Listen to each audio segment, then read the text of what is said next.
ভাবুন তো, আপনাকে এমন এক শাস্তি দেওয়া হলো যেখানে আপনার মৃত্যু হবে না, কিন্তু আপনি শান্তিতে বাঁচতেও পারবেন না। শরীর জুড়ে রোগ আর অসহ্য যন্ত্রণা নিয়ে আপনাকে হাজার হাজার বছর একা ঘুরে বেড়াতে হবে। না কোনো বন্ধু থাকবে, না কোনো পরিবার। কেউ আপনার দিকে তাকালে ঘৃণা করবে। কেন? কারণ আপনি মাত্র 1 সেকেন্ডের জন্য নিজের রাগকে সামলাতে পারেননি।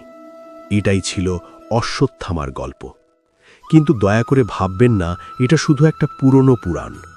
আজ আমাদের চারপাশে, এমনকি আপনার ভেতরেও একজন অশ্বত্থামা জন্মাচ্ছে। কিভাবে? চলুন গভীরে যাওয়া যাক।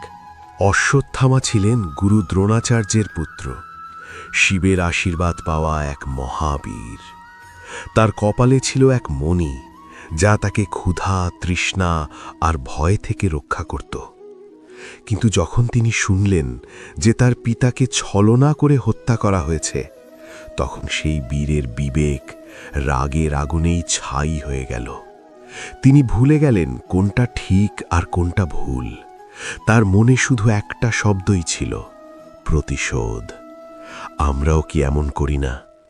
অফিসে বস অপমান করলে বা ভালোবাসার মানুষ ধোঁকা দিলে আমরাও কি মনে মনে অশ্বত্থামা হয়ে উঠি না?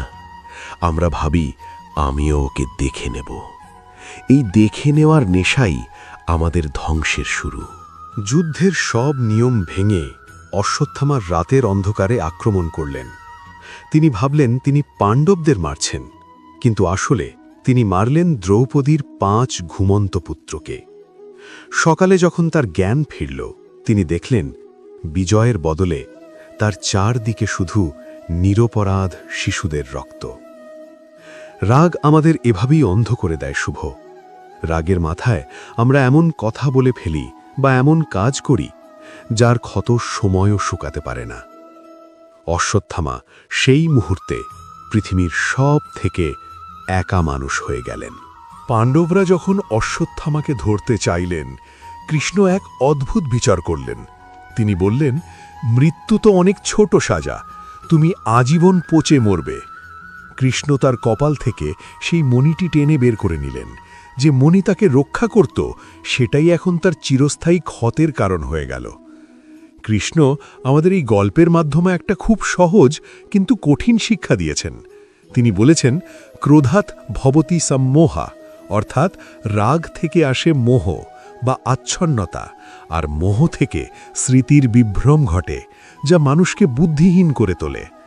আপনি যখন রেগে যান, তখন আসলে আপনি আপনার নিজের বিচার বুদ্ধি খুইয়ে ফেলেন। কিভাবে বাঁচব? অশ্বত্থামা তো 5000 বছর আগে ভুল করেছিলেন। আমরা আজ কি করতে পারি? 1. যখন রাগ আসবে, সেই মুহূর্তে কোনো উত্তর দেবেন না। কেবল 5 সেকেন্ড চোখ বন্ধ করে গভীর শ্বাস নিন। 2.